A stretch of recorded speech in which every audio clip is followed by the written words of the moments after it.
আমার এই চ্যানেলের সকল দর্শক, বিশেষ করে ছাত্রছাত্রী ও অভিভাবক অভিভাবিকাদের জানাই স্বাগত। আজ আমরা উচ্চ মাধ্যমিক 4th সেমিস্টার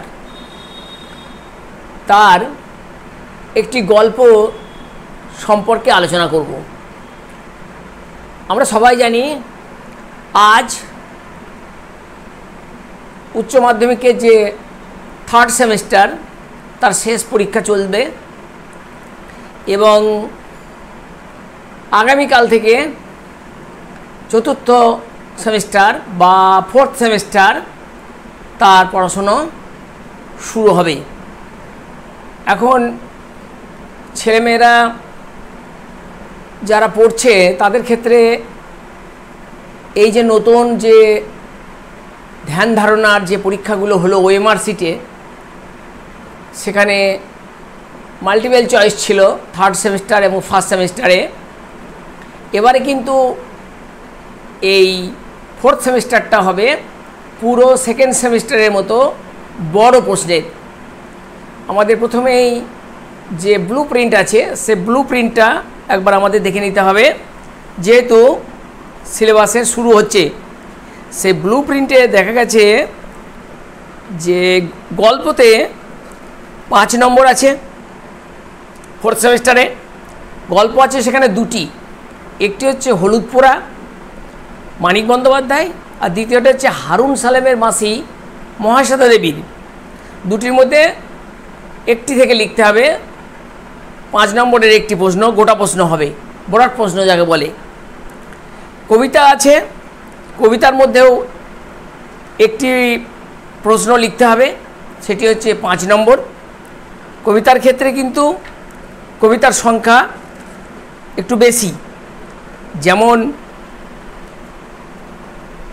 গল্পে মাত্র 2টো, কিন্তু কবিতার ক্ষেত্রে কবিতা আছে 3টি। প্রার্থনা রবীন্দ্রনাথ ঠাকুর, তিমির হননের গান জীবনানন্দ দাশ, কেন এলো না সুভাষ মুখোপাধ্যায়। এই 3টি কবিতা থেকে একটি প্রশ্ন 5 নম্বরের উত্তর দিতে হবে। এরপরে আছে নাটক। নাটকের ব্লু প্রিন্ট অনুযায়ী তার যে নাম্বার সেটা হচ্ছে 5। সেই 5 নম্বরের জন্য একটি প্রশ্ন লিখতে হবে এবং সেই প্রশ্নের ক্ষেত্রে একটি মাত্র নাটক আছে। খুব সুবিধা হয়ে গেছে আগের সিলেবাসের চেয়ে। নাটকটির নাম নানা রঙের দিন, নাট্যকারের নাম অজিতেশ বন্দ্যোপাধ্যায়। এছাড়াও আছে একটি পূর্ণাঙ্গ সহায়ক পাঠ। সেই পূর্ণাঙ্গ সহায়ক পাঠে আমাদের ব্লু প্রিন্ট অনুযায়ী যে নাম্বার সেটা হচ্ছে গিয়ে 10 নম্বর। খুব মনে রাখতে হবে, এটা 10 নম্বর। পূর্বের যে উচ্চ মাধ্যমিকের যে দ্বাদশ শ্রেণীর যে পরীক্ষাটা হতো সেখানে কিন্তু 5 নম্বরের প্রশ্ন ছিল, এখানে কিন্তু পূর্ণাঙ্গ সহায়কের 10 নম্বর। খুব গুরুত্ব দেওয়া হয়েছে এটাকে। সুতরাং আমরা গুরুত্ব দিয়ে এই বিষয়টিকে নিয়ে আলোচনা করব এবং সেই পূর্ণাঙ্গ সহায়কের নাম হচ্ছে ডাকঘর। নিশ্চয়ই আমরা বুঝতে পারছি ডাকঘর কার লেখা, রবীন্দ্রনাথ ঠাকুরের লেখা। এছাড়াও আর যে বিষয়গুলো রয়েছে এই 4th সেমিস্টারের জন্য সেটা হলো বাংলা ভাষা ও সংস্কৃতি, তার সেখান থেকে আসবে 5 নম্বর। আর প্রবন্ধ রচনা আছে 10 নম্বর, যেটা পূর্বেও ছিল। প্রবন্ধ রচনা মানে আমরা যাকে রচনা বলি। তা তাহলে মোট আমাদের এখানে যে 40 নম্বর, 5 গল্প, 5 কবিতা, 5 নাটক, 10 সহায়ক পাঠ, 5 হচ্ছে বাংলা ভাষা ও সংস্কৃতি, আর 10 নম্বর হচ্ছে প্রবন্ধ রচনা। তাহলে এই যে 40 নম্বর, এই 40 নম্বর কিন্তু ব্রড প্রশ্ন। তা আজকে আমরা প্রথম যে গল্পটি সেটি নিয়ে আমরা আলোচনা করব। গল্পটির নাম হলুদ পোড়া, আর যিনি গল্পটা লিখেছেন তার নাম হচ্ছে মানিক বন্দ্যোপাধ্যায়। মানিক বন্দ্যোপাধ্যায় 1908 থেকে 1956 তার হচ্ছে গিয়ে জীবনকাল। খুব অল্প সময়ই তিনি জীবিত ছিলেন এবং দারিদ্র এবং তার যে সেই সময়ের যে পরিবেশ সেটা অত্যন্ত ভয়ঙ্কর ছিল। সেই ভয়ঙ্কর পরিবেশে তাদের আসল বাড়ি যদিও ঢাকা বিক্রমপুর, কিন্তু তার জন্ম হয়েছিল দুমকা শহরে। সেই দুমকাতে তার যে পিতা তার যে নাম দিয়েছিলেন সেই নামটা ছিল তার প্রবোধ কুমার বন্দ্যোপাধ্যায়। কিন্তু প্রবোধ কুমার বন্দ্যোপাধ্যায় পরবর্তীকালে তার যে গায়ের রং কালো থাকার জন্য ক্রমশ তার নাম হয়ে যায় মানিক বন্দ্যোপাধ্যায়। আসলে তিনি কালো মানিক এভাবে বলা হতো। আর তিনি ছিলেন একজন কমিউনিস্ট ধারার লেখক।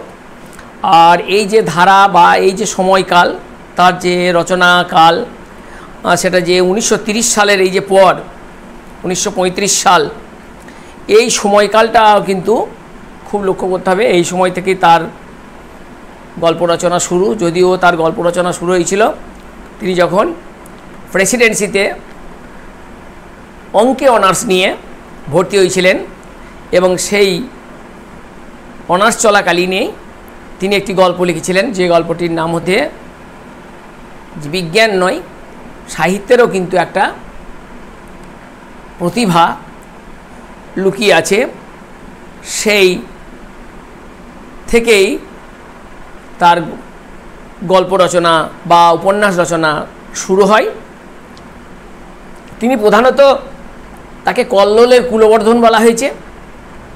আর এই কল্লোলের সঙ্গে আরেকজন কবি উল্লেখিত ছিলেন, তার নাম হচ্ছে তারাশঙ্কর বন্দ্যোপাধ্যায়। অনেকেই আছেন, কিন্তু কল্লোলের কুলবর্ধন বলা হয় মানিক বন্দ্যোপাধ্যায়কে। এবং এই সময় 3 বন্দ্যোপাধ্যায়, তারাশঙ্কর, বিভূতিভূষণ এবং মানিক বন্দ্যোপাধ্যায়, কিন্তু 3 জনেরই ক্ষেত্র 3টি আলাদা। এদের ত্রয়ী বন্দ্যোপাধ্যায় এই আখ্যায় ভূষিত করা হয়। আর আমাদের এই যে গল্পটা, এটা 1945 সালে তিনি ওই 10টি গল্প নিয়ে একটি গ্রন্থ প্রকাশ করেন মানিক বন্দ্যোপাধ্যায় তখন নিজে, এবং সেই 10টি গল্পকে সামনে রেখে তিনি গল্প গ্রন্থটির নাম রেখেছিলেন হলুদ পোড়া। এবং এই হলুদ পোড়া গল্পের যে মূল গ্রন্থ, সেটা কিন্তু এটা ছিল 8ম গল্প। মোট 10টা গল্পের মধ্যে 8 নম্বর গল্প ছিল এটা। আর এখানে হলুদ পোড়া মূল গ্রন্থের নাম ছিল।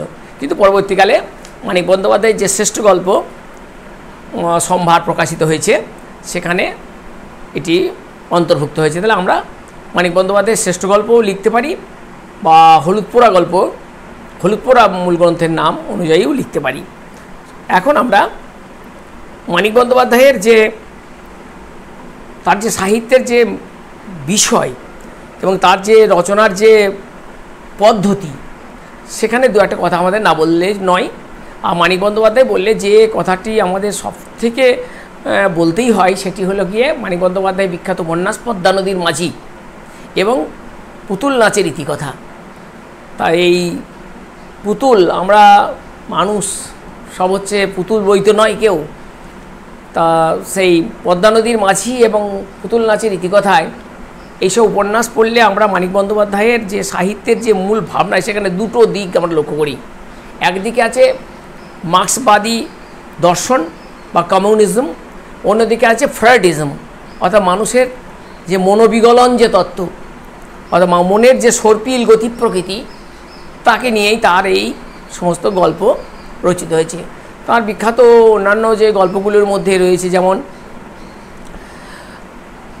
বিশেষ করে সরীসৃপ গল্পটি এবং প্রাগৈতিহাসিক, এই সরীসৃপ এবং প্রাগৈতিহাসিক গল্প পড়লেই বোঝা যাবে মানিক বন্দ্যোপাধ্যায়ের যে ফ্রয়েডিজমের যে বিষয়টি, সেটি কিন্তু এখানে প্রকটিত হয়েছে। এছাড়াও শিল্পী, টিচার আমরা পড়ি, এবং যেটি মানিক বন্দ্যোপাধ্যায়ের যে গল্পটি আমরা আজকে পড়ব, সেটি হচ্ছে একেবারে বিজ্ঞান মনস্ক যে মানুষ, তার যে কিভাবে এসে বিপর্যস্ত হয়ে পড়ে, কুসংস্কারের বিরুদ্ধে লড়তে গিয়ে মানুষের যে কি বাস্তব সমস্যা ঘটে, তা কিন্তু এই গল্পের মধ্যে রয়েছে। এই গল্পের চরিত্রগুলো আমরা দেখি। তাহলে এই গল্পের প্রধান চরিত্র হচ্ছে ধীরেন, সেই হচ্ছে এই গল্পের নায়ক। তার চরিত্রের বৈশিষ্ট্য হলো কি, সে হচ্ছে বিজ্ঞানের ছাত্র, কিন্তু আবার ডাক্তারি করে। সে পাশ করা ডাক্তারি না হলেও ডাক্তারি করে, সংস্কার মুক্ত মন এবং যুক্তিবাদী, এবং একজন শিক্ষক। তিনি পদার্থবিজ্ঞান না পড়িয়ে ভূগোল পড়ান। স্কুলে। এরপর আসবে নবীন। নবীন আর ধীরেন প্রায় কাছাকাছি, কিন্তু নবীন হচ্ছে গিয়ে ধনী কাকার প্রচুর সম্পত্তি পেয়েছে এবং সেই সম্পত্তি পেয়ে সে শহরের চাকরি ছেড়ে দিয়ে চলে এসেছে। সে শিক্ষিত কিন্তু কুসংস্কারাচ্ছন্ন। তাহলে ধীরেন আর নবীন কিন্তু পরস্পরের মধ্যে বিপরীত মেরুতে অবস্থান করছেন। আছে পঙ্কজ ঘোষাল। পঙ্কজ ঘোষাল হচ্ছে বয়স্ক, কুসংস্কারাচ্ছন্ন এবং সুযোগ সন্ধানী। আরেকজন কুঞ্জ ওঝা, যে সুযোগ সন্ধানী। ওঝা মানে গুণীন, যারা এখনও এই পৃথিবীতে এই একবিংশ শতকেতেও মাঝে মাঝে তারা দাপিয়ে বেড়ায়, কখনো সাপের বিষ নষ্ট করে, কখনো ভৌতিক বিষয় নিয়ে তারা রোজগার চালিয়ে যায় এবং কুসংস্কারাচ্ছন্ন মানুষের মনকে তারা আকর্ষণ করে। কুঞ্জ তাদের প্রতিনিধি। আছে কৈলাস ডাক্তার। কৈলাস ডাক্তার পাশ করা মানুষ, সে যুক্তিবাদী, সুচিকিৎসক, সংস্কারমুক্ত মানুষ এবং শুধু সংস্কারমুক্ত মানুষ নয়, প্রতিবাদী মানুষও বটে। যেমনভাবে প্রতিবাদী ছিল ধীরেন, তার সঙ্গে একেবারে মিল আছে কৈলাস ডাক্তারের কিছুটা। আছে শান্তি। শান্তি হলো গিয়ে ধীরেনের বউ। ওদিকে আছে নবীনের বউ দামিনী, আর আছে ধীরেনের বোন রয়েছে, তার নাম শুভ্রা। আর সর্বোপরি রয়েছে গিয়ে যে নবীনের যে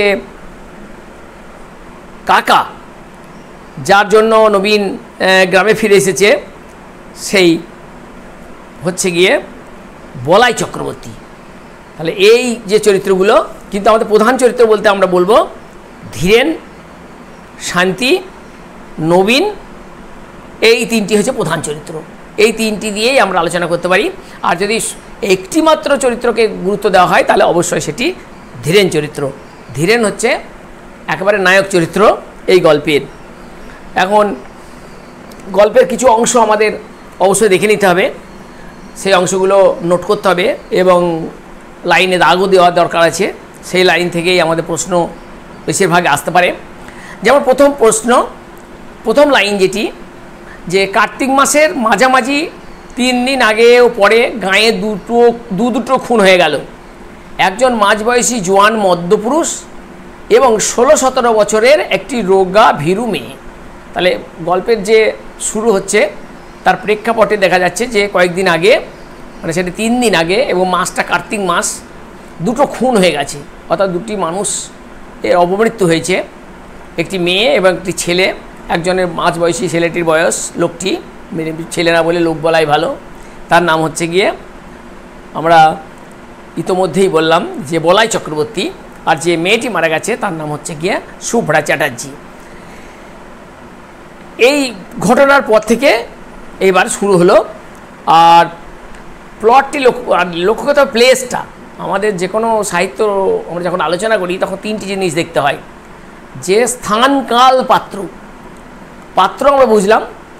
স্থান হচ্ছে গিয়ে গ্রাম, এবং শুধু গ্রাম নয়, রঙ্গমঞ্চ যেটি, সে রঙ্গমঞ্চ হচ্ছে গাঁয়ের দক্ষিণে ঘোষেদের মজা পুকুরের ধারে একটা মরা গজারি গাছ, সেখান থেকে ওই বলাই চক্রবর্তীর বাড়ি এবং পরবর্তীকালে সেটা ধীরেনের বাড়ি পর্যন্ত। এই হচ্ছে স্থান। আর কাল কার্তিক মাস, এবং বোঝাই যাচ্ছে সবেমাত্র বর্ষা গেছে, শীত আসছে, ঠিক সেই সময়ের একটা কাল এখানে নেওয়া হয়েছে। আমরা তৃতীয় স্ট্যাঞ্জারের তৃতীয় যে স্ট্যাঞ্জার আছে তার শেষের আগের লাইনটি লক্ষ্য করতে হবে। ডোবার ঘাটে শুভ্রার মতো মেয়েকে বা কারা কেন গলা টিপে মেরে রেখে যাবে ভেবে উঠতে না পেরে গাঁ শুদ্ধ লোক যেন অপ্রস্তুত হয়ে রইল। ভেরি ইম্পর্ট্যান্ট লাইন, নোট ইট। এরপর প্রথম পাতার অর্থাৎ 29 পাতার প্রথম লাইন, শেষ প্যারাগ্রাফের প্রথম লাইন, দুটো খুনের মধ্যে কি কোনো যোগাযোগ আছে? এইটা বড় প্রশ্ন। দুটো খুন বলতে কারা কারা খুন হলো এবং যোগাযোগ বলতে কী বোঝায়, কীভাবে যোগাযোগ লেখক বার করলেন। আর এই 20-30 বছরের মধ্যে গাঁয়ের তেমন কেউ জখম পর্যন্ত হয়নি যেখানে, সেখানে দুটো খুন হয়ে গেল। এটা মানে আশ্চর্য ঘটনা, একটা চমক, মানে ছোটো গল্পের যে সাসপেন্স, সে সাসপেন্সটা এখানে তৈরি হয়েছে। এবং ওই স্ট্যাঞ্জারেরই প্রথম পাতার শেষ স্ট্যাঞ্জারের শেষ দিকের লাইনটি খুব ইম্পর্টেন্ট, নোট ইট। কিন্তু বলাই চক্রবর্তী শুভ্রাকে কবে শুধু চোখে দেখা দেখেছিল তাও গাঁয়ের লোক কিন্তু মনে করতে পারে না। অর্থাৎ এই বলাই এবং মারা গেছে এবং শুভ্রা মারা গেছে, অনেকের মতে গল্পের আমরা শেষেও দেখব যে শুভ্রাকে নাকি বলাই চক্রবর্তী মেরেছে, অথচ বলাই আগে মারা গেছে। তবুও মানুষ, কুসংস্কারাচ্ছন্ন গ্রাম বাংলার মানুষ, সেটাতে একটা কোথায় যেন তারা কাকতালীয়ভাবে মিল খুঁজে পেয়েছে। আর বলাই চক্রবর্তীর সম্পত্তি, পরের পাতা 30 পাতায় প্রথম লাইন, বলাই চক্রবর্তীর সম্পত্তি পেল তার ভাইপো নবীন। 40 টাকার সরকারি চাকরি, শহর থেকে সপরিবারে গাঁয়ে এসে ক্রমাগত কোঁচার খুঁটে চশমার কাঁচ মুছতে সে পাড়ার লোককে বলতে লাগলো 50 টাকার রিওয়ার্ড ঘোষণা করছি। ভেরি ইম্পর্টেন্ট লাইন, নোট ইট, 50 টাকার রিওয়ার্ড ঘোষণা করছি। অর্থাৎ তার কাকার মৃত্যু সম্পর্কে যদি কেউ ধরিয়ে দিতে পারে তাকে 50 টাকার রিওয়ার্ড দেবে, অর্থাৎ পুরস্কার ঘোষণা করা হয়েছে। এবারে এই আসছে আর একটি ভেরি ভেরি ইম্পর্টেন্ট লাইন, সে লাইনটি হচ্ছে তার ঠিক পরের স্ট্যাঞ্জারে, 30 পাতার দ্বিতীয় স্ট্যাঞ্জারে, খুব ইম্পর্টেন্ট লাইন, নোট ইট। নবীনের স্ত্রী দামিনী সন্ধ্যাবেলা লণ্ঠন হাতে রান্নাঘর থেকে উঠোন পার হয়ে শোবার ঘরে যাচ্ছে। এটি মনে রাখতে হবে। কোথা থেকে অতি মৃদু একটা দমকা বাতাস বাড়ির পূর্ব কোণের তেঁতুল গাছের পাতাকে নাড়া দিয়ে তার গায়ে এসে লাগলো। এইখানে মূল ঘটনাটি কি একবারে শুরু হয়েছে। এবং তারপর যে ঘটনা হয়েছে পুরো ওই স্ট্যাঞ্জারটাই খুব ইম্পর্টেন্ট। দামিনীর হাতের লণ্ঠন ছিটকে গিয়ে পড়ল দক্ষিণের ঘরের বারান্দা দাওয়ায়। উঠোনের আছড়ে পড়ে হাত পা ছুটতে ছুটতে দামিনীর দাঁতে দাঁত লেগে গেল। দালানের আনাচে কানাচে ঝোড়ো হাওয়া যেমন গুমড়ে গুমড়ে কাঁদে, দামিনী আওয়াজ করতে লাগলো সেই রকম। এইরকম একটা পরিবেশ তৈরি হলো। আর ঠিক সে সময় শুভ্রার দাদা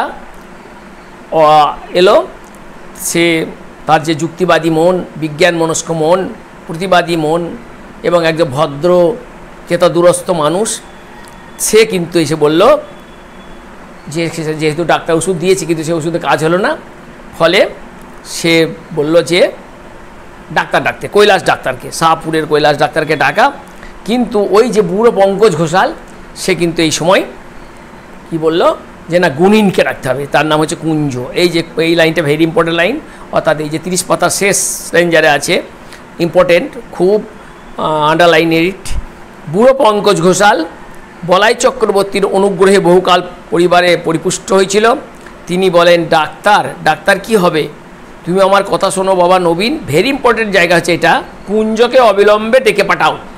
তাহলে বক্তাকে কাকে বলেছে এবং কুঞ্জকে, আর কুঞ্জ এসে কি করলো, খুব ভালো প্রশ্ন হবে এখান থেকে।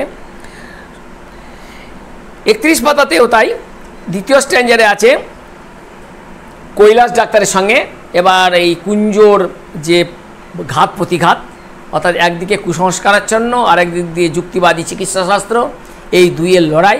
এবং দুইয়ের লড়াইয়ে কিন্তু কৈলাস ডাক্তারের ঝাপট বেশি, সেই শেষ পর্যন্ত জয়লাভ করলো। এবং শেষ পর্যন্ত যতই সে ওই মালসাতে আগুন দিয়ে নানা রকম জড়িবুটি পুড়িয়ে বিভিন্নভাবে নির্যাতন করে অত্যাচার করে যতই দামিনীকে করুক, এবং দামিনীর মুখ থেকে কথা বের করলো যে আমি কিনা ও খুন করেছে, সে ফিসফিস করে বললো যে আমি শুভ্রা, আমি শুভ্রা, অর্থাৎ গুণিনের মতে শুভ্রা মরে ওই দামিনীকে ভর করেছে, এই ব্যাপারটা। এবং নাকে সেই হলুদ পোড়া দিল, হলুদ পোড়া দিয়ে তার এই কথা সব বার করে নিল। কিন্তু কৈলাস ডাক্তারের এই আগমনে সেসব বানচাল হয়ে গেল। এবং দামিনীর মুখ দিয়ে শুভ্রা বলাই চক্রবর্তীর নাম করায় অনেক অবিশ্বাসীর মনে যে ধাঁধার সৃষ্টি হয়েছিল, বুড়ো ঘোষালের ব্যাখ্যা শুনে সেটা কেটে গেল। এবারে কিন্তু এই প্রসঙ্গে একটি লাইন কিন্তু খুব ইম্পর্টেন্ট লাইন এখানে আছে, সেটি কিন্তু ওই 33 পাতার দ্বিতীয় লাইনে, দাঁড়া হারামজাদা তোকে ফাঁসি কাটে ঝুলোচ্ছি, এটা রাখতে হবে, এটা খুবই ইম্পর্টেন্ট আছে। আর এদিকে 32 পাতার দ্বিতীয় লাইনেও কিন্তু একটা লাইনটা দাগ দিয়ে রাখতে হবে, সেটি হচ্ছে যে এইখানে গোটা থেকেই আছে যে দাওয়াটি যেন স্টেজ, সেখানে যেন মানুষের জ্ঞান বুদ্ধির অতীত রহস্যকে সহজবোধ্য নাটকের রূপ দিয়ে অভিনয় করা হচ্ছে। ঘরের দুয়ারে কুঞ্জ যেন আমদানি করেছে জীবনের শেষ সীমানার ওপারের ম্যাজিক। এই খুব যে কীভাবে সে ঝাঁকফুঁক করছে, কীভাবে হলুদ পুড়িয়ে তার নাকে ছেঁকা দিচ্ছে, কীভাবে বেঁধে নির্যাতন করছে, এটাকে তিনি নাটকের সঙ্গে তুলনা করেছেন যেন রঙ্গমঞ্চ। আর রঙ্গমঞ্চের যে মূল যে বক্তব্য বিষয় সেটা এপারের নয় ওপারের, অর্থাৎ মানুষের যে কুসংস্কারাচ্ছন্ন মনের যে অবচেতন জায়গাতে যে যারা রয়েছে, যে জিনিসগুলো থাকে তারই এখানে যেন উত্থাপন করা হয়েছে, এরকম ব্যাপার হয়েছে। কিন্তু ঘটনা ঘটল মারাত্মক কোথায় না, 34 পাতার শেষের দিকে মথুরবাবু অর্থাৎ যে স্কুলে চাকরি করত ধীরেন, সেখান থেকে তাকে অব্যাহতি দেওয়া হয়েছে এই ধরনের ঘটনার ফলে। অর্থাৎ আমি শুভ্রা আর আমাকে বলাই চক্রবর্তী মেরেছে। অর্থাৎ এই যে একটা তালগোল পাকানো যে গ্রামীণ যে জটিলতা, এই জটিলতা যাতে যারা তার যে ছাত্রছাত্রী তাদের যাতে প্রভাব না পড়ে সেই জন্য চেষ্টা করেছে মথুর। কিন্তু আসলে মথুরবাবু ওই কুসংস্কারাচ্ছন্ন মানুষের দলের মধ্যে পড়ে। সমস্ত গ্রামখানা যেন একেবারে কুসংস্কারাচ্ছন্নতায় আঁধার নেমে এসেছে, তার একটা প্রমাণ এটা। এবং ঠিক হলো কি যে এবার ওই বিধ্বস্ত নিজ চিন্তায় আচ্ছন্ন এবং বর্তমানে যে একঘরে এই ধীরেনের যে সমস্যা সেটা সবথেকে অনুভব করেছে শান্তি, অর্থাৎ ধীরেনের স্ত্রী। তার একটা বড় ভূমিকা আছে। কিন্তু ধীরেনের স্ত্রী কিন্তু একেবারে কুসংস্কারাচ্ছন্ন, সেও চেষ্টা করেছে যাতে ভূত প্রেতের হাত থেকে তার স্বামী রক্ষা পায়। কিন্তু সেও একটা ব্যবস্থাপনা করেছে যে ওই খেন্তি পিসিকে দিয়ে একটা বাঁশের 2 মাথা পুড়িয়ে ঘাটের পথে রেখে দিয়েছে যাতে সন্ধ্যের দিকে কোনো অপদেবতা বা অশরীরী আত্মা আসতে না পারে। কিন্তু হঠাৎ একদিন দেখা গেল যে কখন কোনো এক অজ্ঞাত কারণে এই ধীরেন সন্ধ্যায় বাইরে চলে গেছে এবং সে কী করল না, চোরের মতো ভিটে থেকে নেমে বাঁশ ডিঙিয়ে পা টিপে টিপে ডোবার মাঠের দিকে এগিয়ে গেল। তারপর সে যে ভয়ঙ্কর একটা পরিস্থিতি হলো, সে পরিস্থিতির শেষ লাইনটি হচ্ছে এই 36 পাতার শেষ লাইনটি আছে এখানে, যে ভেরি ভেরি ইম্পর্টেন্ট জায়গাটা এটি, যে অদ্ভুত বিকৃত গলায় ডাক শুনে শান্তি লণ্ঠন হাতে ঘর থেকে বেরিয়ে এলো। বাঁশের ওপারে দাঁড়িয়ে হিংস্র জন্তুর চাপা গর্জনের মতো গম্ভীর আওয়াজে ধীরেন তার নাম ধরে ডাকাডাকি করছে। গেঞ্জি আর কাপড়ের কাদা ও রক্তমাখা ঠোঁট থেকে চিবুক বেয়ে ফোঁটা ফোঁটা রক্ত গড়িয়ে পড়ছে। অর্থাৎ সে আক্রান্ত হয়েছে। এবং শেষ পর্যন্ত আবার কুঞ্জ এলো। কুঞ্জ এসে আবার সেই জড়িবুটি, সেই মন্ত্র, ঝাঁকফুঁক, সেই মালসাতে আগুন, তারপরে সেই আবার সেই কাঁচা হলুদ পোড়ানো হলো আর 3-4 কলস জল ঢেলে দেওয়া হলো তাকে ধীরেনের মাথায় এবং খুঁটির সঙ্গে বাঁধা হলো। মন্ত্র ছিটিয়ে জল পুড়ে মালসার আগুনে পাতা শিকড় পুড়িয়ে ঘণ্টাখানেকের চেষ্টায় ধীরেনকে কুঞ্জ নিঝুম করে ফেলল। আর 37 পাতা তার যে লাইনখানে শেষ, তার যে শেষ লাইনের আগের লাইনটি খুব ইম্পর্টেন্ট, নোট ইট। তারপর মালসার আগুনে কাঁচা হলুদ পুড়িয়ে ধীরেনের নাকের কাছে ধরে বজ্রকণ্ঠে ঘোষণা করল, এইটা থাকলো। তাহলে এই যে তারপর বলতে কখন বোঝানো হয়েছে, কাঁচা হলুদ এই যে ব্যাপারটা, অর্থাৎ নামকরণের ক্ষেত্রে যদি প্রশ্ন আসে তাহলে ওই কাঁচা হলুদ পোড়ার যে ব্যাপারটা এখানে রয়েছে। এবং কে করছে, কুঞ্জ। এবং জিজ্ঞাসা করার পরে কি উত্তর এলো, এটি ভেরি ইম্পর্টেন্ট, অর্থাৎ শেষ লাইনটি ভেরি ইম্পর্টেন্ট, নোট ইট। আমি বলাই চক্রবর্তী শুভ্রাকে আমি খুন করেছি। এইভাবে গল্পটি শেষ হয়েছে। এই গল্পের যদি আমরা প্রশ্নগুলো আজকে দিয়ে দিই, পরে আমরা একটা প্রশ্ন ধরে পরের ভিডিওতে আমরা আলোচনা করব।